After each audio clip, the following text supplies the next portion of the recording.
Okay बच्चों, सो हमने देखा था कि potential energy is the energy of the body which is because of its configuration, which is because of the relative position, which is because of the shape and size of the body, है ना। ऐसे हम potential energy के बारे में काफी detail में discuss करेंगे पहले, लेकिन अभी हम वर्क एनर्जी थ्योरम डिस्कस कर लेते हैं, और जब ये खत्म हो जाएगा तो फिर हम पोटेंशियल एनर्जी पे भी आएंगे, है ना। ठीक,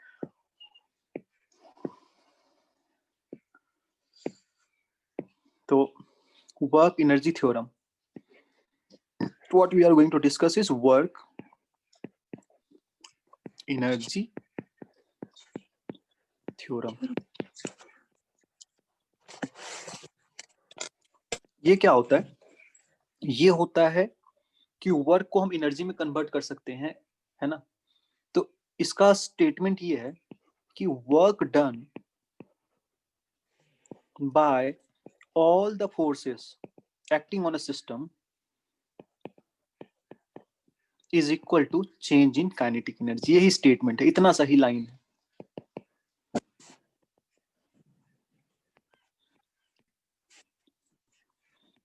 बस यही लाइन है, और यही मतलब मेन पॉइंट है, यही क्रस्क है।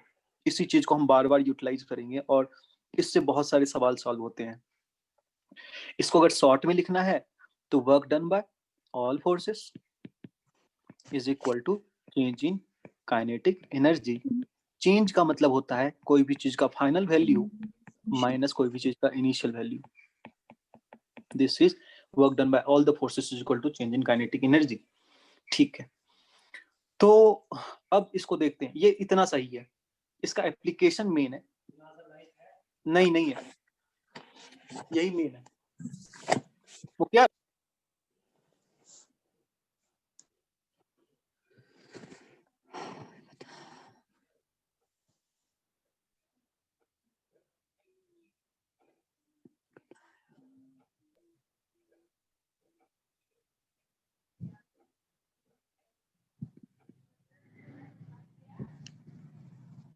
ओके बच्चों, सो लेट अस डू। यहाँ पे एक खास वर्ड है, work done by all the forces. All the forces, all forces, ये सबसे इंपॉर्टेंट वर्ड है। मतलब किसी भी सिस्टम में जितने भी फोर्स लग रहे होंगे उनमें बहुत सारे मल्टीपल फोर्सेस हो सकते हैं। Normal reaction, tension, weight force, spring force, बहुत सारे फोर्सेस हो सकते हैं। तो हम कभी भी अगर चेंज इन काइनेटिक एनर्जी लिखना होगा तो हम क्या करेंगे, सबसे पहले जितने भी फोर्सेस हैं उसको सम अप कर देंगे, और उस सम अप के कारण वर्क डन के कारण जो चेंज होगा वो काइनेटिक एनर्जी में चेंज आ जाएगा, है ना। ठीक है, इतना सा है। तो let us try some questions कि कैसे हम इसको अप्लाई करते हैं। Let us see an example. एक एग्जांपल में ऐसे है कि suppose there is an incline plane, है ना। The angle of inclination is theta and there is a block at the top of the incline of mass m, and this is the initial position, and then the block is at the bottom of the incline. That is the final position. मतलब हमने क्या किया, अच्छा, this inclined surface is smooth, this surface is smooth, ठीक है। तो अब suppose करिए आप कि मैंने इस इंक्लाइन पे, जैसे बहुत जगह टॉय हाउसेस होते हैं या फिर पार्क्स होते हैं, उसमें इस तरह की सर्कुलर बनी होती है इंक्लाइन, जिसमें बच्चे ऊपर चढ़ते हैं, स्लाइड करते हैं और नीचे आते हैं, है ना। तो इस तरह से स्लाइडिंग हो रही है, तो ऊपर में रेस्ट से ये स्लाइड करना शुरू करते हैं। क्वेश्चन ये है कि what is the velocity, what is the speed at the bottom most point. इस समय वेलोसिटी क्या होगी, ऐसा क्वेश्चन है। और ये जो वर्टिकल हाइट है, this height is h, this height is h, ये हाइट h। इसको हम सॉल्व कैसे करते हैं, मैं एग्जांपल के फॉर्म में लेता हूँ। What is initial kinetic energy, u। Kinetic energy initially is 0, क्योंकि u 0 है ना। ठीक है, what is final kinetic energy, अगर वेलोसिटी v है तो हाफ एम वी स्क्वायर, मतलब इसके जगह पे हम लिख देंगे half into m into v का स्क्वायर, लिख दिया। अब work done by all the forces, तो let us write down all the forces acting on the block at any intermediate position. कहीं बीच में आ गया, इस समय कौन कौन से फोर्स लग रहे हैं? तो एक फोर्स लग रहा है weight force which is mg, एक फोर्स लग रहा है normal reaction which is n. क्या इसके अलावा कोई और फोर्स लग रहा है? इसके अलावा कोई फोर्स लग रहा है इस पे? नहीं लग रहा. ठीक है. Now let us see the displacement. Displacement is happening in this direction along the inclined. And normal reaction is always perpendicular to the displacement, right? Wrong? Yes. Work done by all the forces जब लिखेंगे तो यहाँ पे लिखेंगे work done by mg plus work done by normal reaction. But work done by normal reaction is always zero. Why? Because the force and displacements are perpendicular to each other. Yes. ठीक. Now we have to find out what is the work done by gravitational force यानी weight force. तो initial position ये था, final position ये हुआ, force का value mg लग रहा है और कंटिन्यूअसली इसी डायरेक्शन में लग रहा है, और force into displacement along the direction of force is the work done, right? Weight force का कितना वर्क डन होता है? Force into displacement along the direction of force, यही वर्क डन होगा. This is the net work done. This is equal to half into mv². यही होना चाहिए क्योंकि final initial kinetic energy zero है और work done by normal action zero है ना. तो इस तरह से हम अगर m को कैंसिल कर देंगे तो हमारा जो वेलोसिटी है वो आ जाएगा √2g इंटू h. यही आ जाएगा, है ना. इस तरह से हमारा आंसर आ गया √2gh. तो हमने क्या अप्लाई किया? हमने वर्क एनर्जी थ्योरम अप्लाई किया और वर्क एनर्जी थ्योरम से हमने इस क्वेश्चन को सॉल्व किया. अगर सपोज कर लीजिए कि इस क्वेश्चन को वर्क एनर्जी थ्योरम से नहीं सॉल्व करना होता तो मैं कैसे करता, मैं ये नेक्स्ट स्लाइड में बताता हूँ. पहले इसको लिख लीजिए जो लिखना है.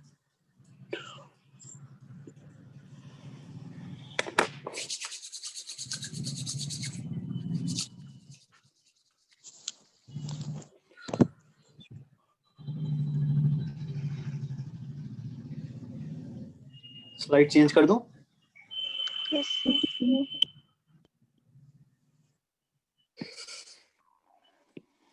सपोज करिए अगर इसको मुझे ऐसे नहीं सॉल्व करना,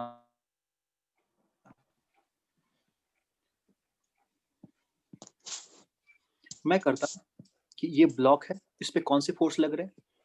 mg फोर्स इधर लग रहा है, नॉर्मल रिएक्शन इधर लग रहा है. मैंने कंपोनेंट ब्रेक करना सिखाया था. This angle will be theta, है ना. तो इधर का फोर्स हो जाएगा mg cos थीटा और इधर का फोर्स हो जाएगा mg sin थीटा, है ना. तो इसका मतलब हुआ कि हम अगर नॉर्मल रिएक्शन के डायरेक्शन में देखें इधर और इधर तो ये दोनों बैलेंस हो जाएंगे, यानी n is equal to mg cos theta, ये होगा, है ना. और अगर मैं अलोंग द इंक्लाइन देखूं तो इस डायरेक्शन में mg sin थीटा फोर्स लगेगा, इसलिए इसका एक्सेलरेशन होगा कितना? Net force divided by total mass which is mg sin theta by m which is g sin theta का एक्सेलरेशन हो रहा है. इज दिस एक्सेलरेशन कांस्टेंट और variable? g constant, angle of inclination for this inclined is constant, so g sin theta is constant, है ना. ये constant होगा. Initially ये जब यहाँ पे होगा, यहाँ पे इसकी स्पीड थी 0, फाइनली जब ये यहाँ आया तो इसकी वेलोसिटी में मान लेता हूँ v है. अच्छा, इसका मतलब मैं अगर फिगरेटिवली बनाऊं तो ये कुछ ऐसा हुआ, ये कुछ डिस्टेंस है. ये डिस्टेंस कितना है मैं बता देता हूँ. मान लेता हूँ ये l है ना, ये l है. तो u यहाँ पे था 0, यहाँ पे जब आया तो v कुछ है, मुझे नहीं पता क्या है, और इस डायरेक्शन में इसका एक्सेलरेशन हो रहा है g sin थीटा का, है ना. तो ये मोशन इन स्ट्रेट लाइन है या नहीं? मोशन इन स्ट्रेट लाइन है, इंक्लाइंड प्लेन की लॉन्ग जा रहा है. तो और एक्सेलरेशन भी कांस्टेंट है, तो मैं ये अप्लाई कर सकता हूँ v² is equal to u² plus 2a into s. v² मुझे नहीं पता, लेकिन u² is 0 plus 2 into g sin theta into displacement is l, है ना. ये v² हो गया. लेकिन मैं इसको लिख सकता हूँ, v को v लिख दूंगा root over of 2g l sin theta, ये लिख सकता हूँ. ठीक. Now if you think about this triangle, ये ट्रायंगल है, ये l है, ये थीटा है, तो ये आपका l cos थीटा हो जाएगा और ये आपका l sin थीटा हो जाएगा. But this was actually h, है ना. तो मैं इसको लिख सकता हूँ root over of 2g into h. तो अगर Yes, मैं sir. Work energy theorem apply नहीं करता तो मैं इस तरह से करता without applying work energy theorem, लेकिन अगर मैं वर्क एनर्जी थ्योरम अप्लाई करता तो मैं इसके पहले जैसे मैंने सॉल्व किया था वैसे सॉल्व करता, है ना? जी सर। ठीक है, ओके। इसमें कुछ लिखना हो तो देख लीजिए, फिर मैं नेक्स्ट स्लाइड करता हूँ। इससे हम लोग कुछ अलग स्पेसिफिक टाइप ऑफ क्वेश्चंस हैं सॉल्व करते हैं। जैसे मैं नेक्स्ट स्लाइड में एक दूसरा क्वेश्चन ले रहा हूँ। एक क्वेश्चन है, सपोज करते हैं कि एक सरफेस है, इस सरफेस से मैंने एक बॉल को फेंका, मतलब बेसिकली प्रोजेक्टाइल मोशन हो गया। तो फेंका तो किस स्पीड से फेंका, तो u is equal to 40 metre per second से फेंका है। अगर प्रोजेक्टाइल मोशन होता तो ये वापस किस स्पीड से नीचे आता इस हाइट पे? Same. इसी स्पीड Same speed. इसी स्पीड से ये पहले जाता, फाइनली जीरो होता, फिर यहीं पे आता, तो सेम स्पीड होनी चाहिए। लेकिन मैं कह रहा हूँ कि ये सेम स्पीड नहीं है, इसकी फाइनल वेलोसिटी है 30 metre per second in downward direction. ऐसा क्यों हो सकता है? ऐसा क्यों हो सकता है? मैंने फेंका 40 से, वो आया उसी हाइट पे, लेकिन 30 हो गया। ऐसा क्यों हो सकता है? क्या लॉजिक हो सकता है? Air resistance, very good, Yes, sir. Air Yes, resistance.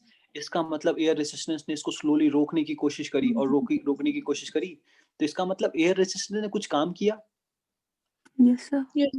some work is being done। मेरा क्वेश्चन है, what is the work done by air drag? Work done by air drag is how much in this case? तो मैं वही कहूंगा, work done by all the forces is equal to change in kinetic energy, right? Final हम yes. कहेंगे work done by all forces is equal to change in kinetic energy। इसी को apply करना है तो फाइनल काइनेटिक एनर्जी हो गया half into mass, नहीं पता m मान लेते हैं, वेलोसिटी फाइनल वेलोसिटी हो गया 30 का स्क्वायर माइनस इनिशियल हो गया half into m into initial 40 का स्क्वायर, ये हो गया change in kinetic energy. Half mv final minus half mv initial. Work done by all forces, all the forces में कौन कौन से फोर्स लेंगे? तो सबसे पहले तो ग्रेविटी का लेंगे, वेट फोर्स लग रहा होगा कंटिन्यूअसली। प्रोजेक्टाइल मोशन तो वही मोशन होता है जो कि ग्रेविटी के अंदर होता है, लेकिन यहाँ पे एक और फोर्स है जिसको हम बोल रहे हैं एयर रेसिस्टेंस, एयर ड्रैग, है ना? ठीक है, what is the work done by gravity in this case? Same height पे व्हाट इज फोर्स लगा mg, लेकिन डिस्प्लेसमेंट कितना हुआ? What is the displacement? Zero. Displacement zero हो गया ना। वर्टिकल हाइट का जो पोजीशन था पहले फेंकने के पहले और वापस उसी पोजीशन पे आने के बाद, दैट इज जीरो। तो work done by gravity will be zero. इसको अगर ऐसे देखा जाए तो इस पोजीशन से, मतलब जब जा रहा था तो कुछ वर्क डन हो रहा था ग्रेविटी का, नेगेटिव वर्क डन, और फिर जब आ रहा था उसी का उल्टा वर्क डन हुआ, है ना? तो पॉजिटिव एंड नेगेटिव मिलकर के जीरो हो गया नेट, इस तरह से देख सकते हैं। तो वर्क डन इज जीरो। तो अगर मैं इसको बोल दूं कि ये 2 kg का मास था या 1 kg का मास था, मैं बोल देता हूँ 2 kg का ब्लॉक था, क्योंकि मास के बिना हम इसका आंसर डायरेक्टली नहीं लिख सकते वर्क डन बाय एयर। अच्छा ये बताइए आप कि work done by air should be negative और पॉजिटिव? नेगेटिव। नेगेटिव। क्यों? क्योंकि हम देख रहे हैं कि काइनेटिक एनर्जी जो बाद में है वो घट गया है ना? तो घटने के कारण नेगेटिव वर्क डन आ जाएगा। तो इसलिए half into m into 900 minus 1600 which is minus 700 minus 350, sorry minus 350 m, और m का वैल्यू 2 kg ले लेंगे तो माइनस 700 जूल आंसर आ जाएगा। सही है? Yes, sir. Yes sir. ठीक, मैं अब दूसरा क्वेश्चन करता हूँ इसी तरह से। This is the work done by air. Suppose एक क्वेश्चन है कि मैंने एक बॉडी को फेंका, कितने स्पीड से? तो 40 मीटर पर सेकेंड के स्पीड से, इतने स्पीड से फेंका। आप ये बताइए कि what could be the maximum height attend by this body? What is the maximum height attend by this body? कितना? u square by 2g। u square by 2g, है ना? सही बात है। h का वैल्यू हो गया u स्क्वायर का वैल्यू मतलब 40 into 40 by 2g into 2 into 10, ये हो गया, ये 2, ये हो गया 80 मीटर। मतलब इसको फेंकेंगे तो फाइनली इसकी वेलोसिटी कितने पे जीरो होनी चाहिए, 80 मीटर पे। Yes, sir. 80 लेकिन मैं meters. कह रहा हूँ कि ऐसा नहीं हुआ, मैं कह रहा हूँ ऐसा नहीं हुआ। तो हुआ क्या, हुआ ये कि मैंने 40 से जरूर फेंका, लेकिन ये 70 मीटर की हाइट पे आकर के रेस्ट में हो गया। तो ऐसा क्यों हुआ होगा? Air resistance. Yeah. Air resistance again. Again air resistance will do some work. Now find out what is the work done by air resistance. The same question, but in a different format.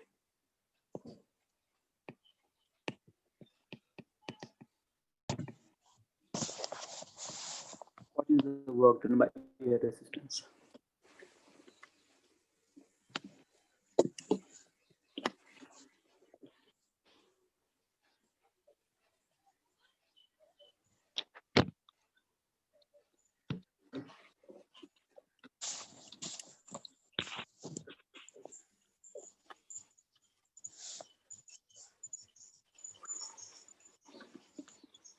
तो हम बोलेंगे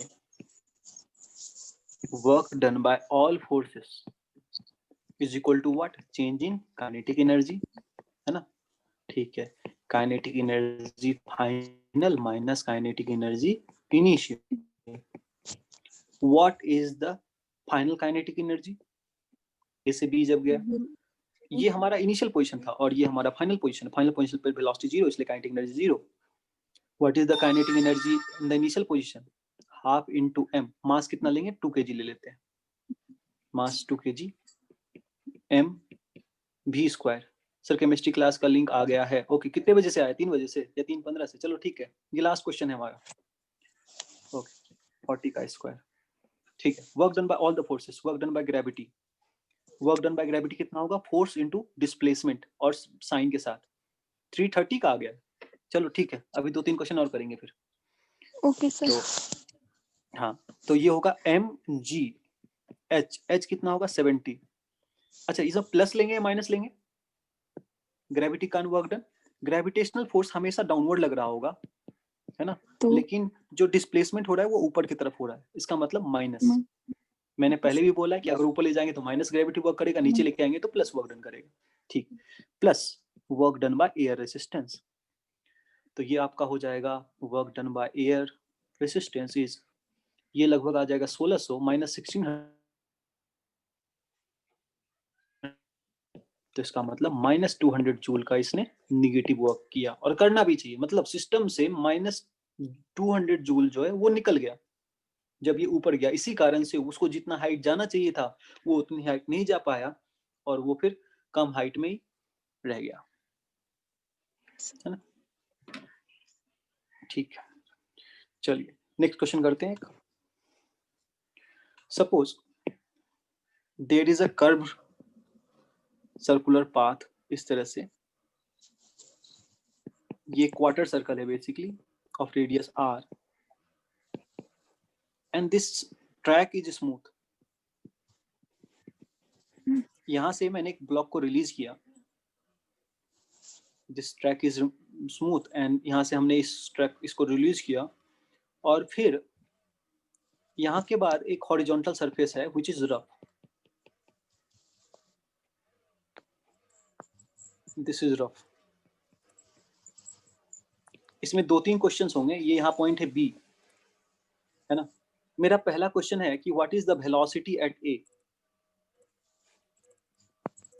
speed of block at ए।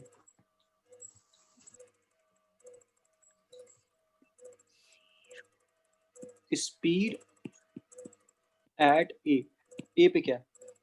मैं पहले बता देता हूँ कि ये जो कर्व पाथ था, ये जो रेडियस आर वाला कर्व पाथ था, ये जो ट्रैक है ये स्मूथ है, दिस इज स्मूथ।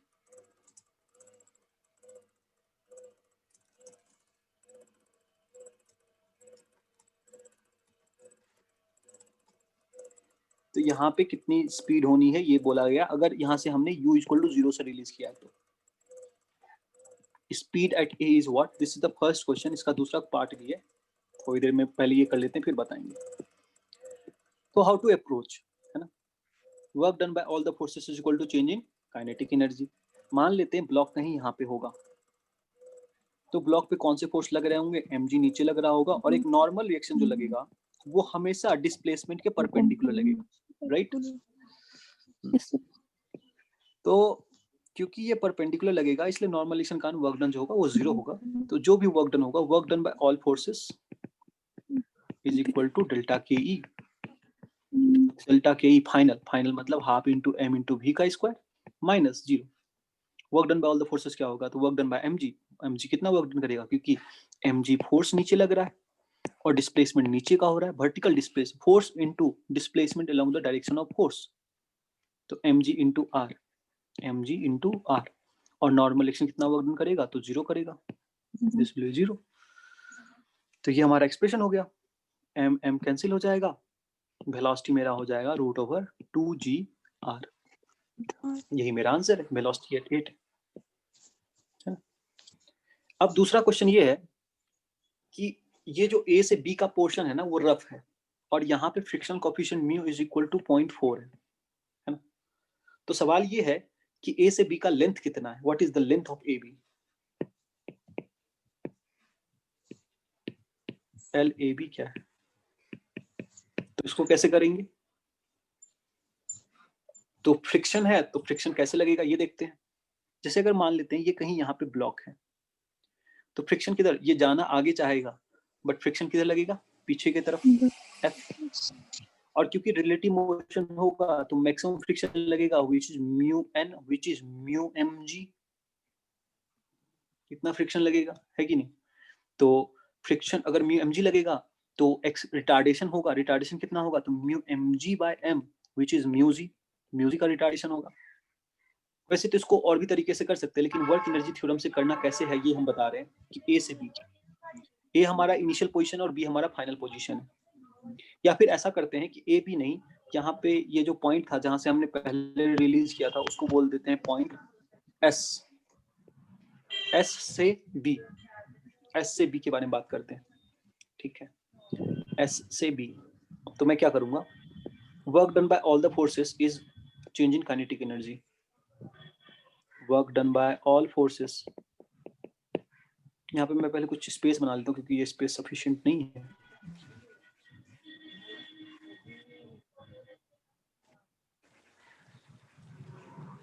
मैं अप्लाई करूंगा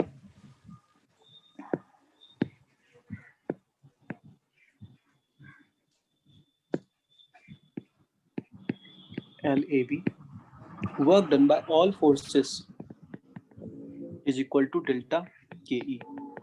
आप एक बात देखिए कि जब कोई भी पार्टिकल S से B पे आएगा तो mg ने कितना वर्क किया होगा, mg इंटू r, सही गलत, work done by weight force इतना ही होगा, क्योंकि फोर्स तो mg लगेगा डाउनवर्ड डायरेक्शन में और डिस्प्लेसमेंट तो r ही होगा ना, चाहे कुछ भी हो जाए, है ना। Yes. Plus work done by normal reaction will always be 0, No. चाहे ये कर्व पाथ पे हो चाहे ये हॉरिजॉन्टल पाथ पे हो, क्योंकि नॉर्मल रिएक्शन हमेशा डिस्प्लेसमेंट के परपेंडिकुलर लगेगा, है ना। Plus work done by friction, यही तीसरा फोर्स है, जो कि ये फ्रिक्शन जो है वो A से B ही लगेगा, वो S से A नहीं लगेगा, है ना, ठीक है। Change in kinetic energy, what is the final kinetic energy, मतलब what is the kinetic energy at B। B पे क्या हो जाएगा, 0, क्योंकि B पे तो रुक जा रहा है ना, इसलिए final Yes. Kinetic energy 0। What is the initial kinetic energy, तो इनिशियल काइनेटिक इज अगेन 0, है ना, 0। Yes, sir. Initial kinetic energy, this is mgr plus what is the work done by friction, तो force into displacement is the work done। Force लगेगा mu mg के बराबर और displacement होगा LAB के बराबर, लेकिन ये दोनों फोर्स और डिस्प्लेसमेंट जो है वो अपोजिट डायरेक्शन में, क्योंकि फोर्स लग रहा है फ्रिक्शन का पीछे लेकिन डिस्प्लेसमेंट हो रहा है बॉडी का आगे, है ना। तो इसमें माइनस साइन लगाएंगे, यानी कि cos 180 लगा देंगे, Is nice. cos 180, है ना, दिस इज इक्वल टू 0। तो जब ऐसा करेंगे तो बेसिकली मेरा आ जाएगा mgr is equal to mu mg minus को उस साइड लेके चला जाएंगे प्लस हो जाएगा, mg इज कैंसिल्ड, तो LAB आपका आ जाएगा r बाय म्यू का वैल्यू है 0.4, है ना, बाय r बाय म्यू, मैं म्यू लिख देता हूँ पहले, r by mu which is r by 0.4 which is 10/4 r which is 5/2 r.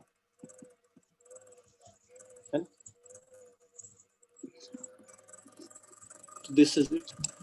तो और करें या छोड़ दें अब आप लोग फोन हाँ बोलिए. इनिशियल आपका क्वेश्चन काइनेटिक हाँ एनर्जी होगा ना सर? कैसे जीरो हुआ? इनिशियल काइनेटिक एनर्जी मतलब मैंने S पॉइंट को लिया है, मैंने S पॉइंट Yes, को sir. लिया है. वर्क डन फ्रॉम अच्छा, बाय ऑल द अच्छा, फोर्सेस अच्छा। From S to B. Okay sir. ठीक है. अच्छा एक क्वेश्चन किसी ने पूछा था, एक मिनट का क्वेश्चन क्या है बच्चे का? क्वेश्चन आज वाली क्लास और ट्यूसडे वाली क्लास में ठीक है. हाँ बाबू ये तो बिल्कुल सही, मैं अभी बोलूंगा सर को.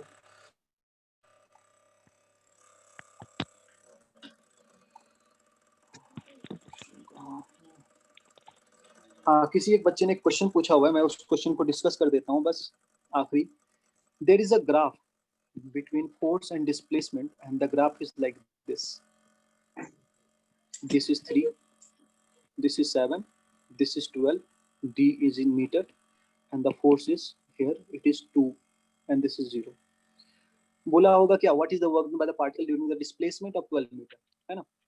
What is work done in case of graph is the area. ये area. Yes, sir. Area under the How graph. to find out this area? आप इसका एरिया निकाल लो और आप इसका एरिया निकाल लो और दोनों को ऐड कर दो, या फिर डायरेक्टली ट्रेपेजियम का एरिया निकाल लो. Yes, sir. So let us find out the area of trapezium directly. Half into sum of parallel sides. Look at the sides. तो ये साइड कितना होगा? 7 minus 3. 7 minus 3 is 4. और ये साइड कितना होगा? 12 minus 3 which is 9. तो 4 plus 9 into height. Height is 2. 2 2 cancel. ये हो जाएगा 13 जूल. ना बच्चे? ये क्वेश्चन था. और एक और कैसे है? एक किसी और ने पूछा था. कहाँ गया? नहीं यही है बस. और कोई क्वेश्चन तो नहीं है किसी बच्चे का? ठीक है. और कोई क्वेश्चन नहीं है मेरे पास सर आपके लिए. ये क्या है? हाँ ठीक है. हाँ बोलो जल्दी से सर. आप ये क्या है? जैसे आप अपनी लिंक वाली दिए क्लास नहीं होगी. सर अपनी लिंक डिलीट कर दिया क्लास नहीं होगी, क्या मतलब है? मुझे नहीं पता. चलो एक क्वेश्चन और है. इसमें एक बच्चे ने बोला displacement is S is equal to TQ minus. Sir कुछ ये लिखिए. डिस्प्लेसमेंट. हाँ तो इसने बोला कि what is the find the time when the body is at rest. Find question is find the time when body is at rest. When body is at rest. तो इसमें क्या होगा कि आप वेलोसिटी निकालो. Velocity is ds by dt. Yes, sir. So this is 3t square minus 6 Yeah. into 2t. तो इसको अगर हम 3t स्क्वायर कॉमन ले लेंगे. 3t स्क्वायर कॉमन नहीं ले सकते हैं, 3t कॉमन ले सकते हैं. तो ये t माइनस 4 ऐसा आ जाएगा लिंक. तो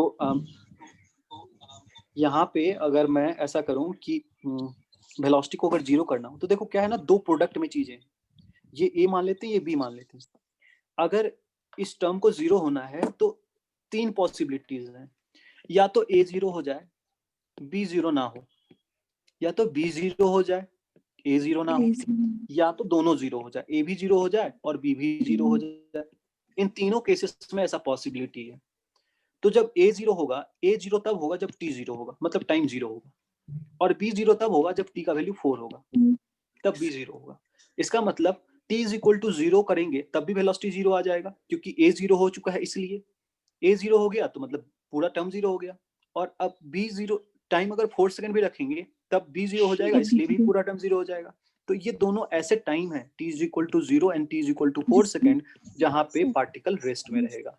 यही इसका मेन आइडिया था. ठीक है बच्चों. यार ये क्या बोला है मुझे फिर भी नहीं समझ में आया अभी भी. लिंक डिल वाला. सर ट्यूसडे को आपसे लिंक मांगा था, आपने सेंड किया था, उसके बाद डिलीट कर दिया था. ये वो कुछ है? नहीं वो वाला ना मैंने वो किया था. मैंने अपने आईडी से लिंक ये जनरेट किया. ट्यूसडे वाला मैसेज है सर, 3 क्लासेस पहले का. ठीक. चल ठीक. ओके चलो, थैंक यू एवरीवन। पढ़ाई करो, bye।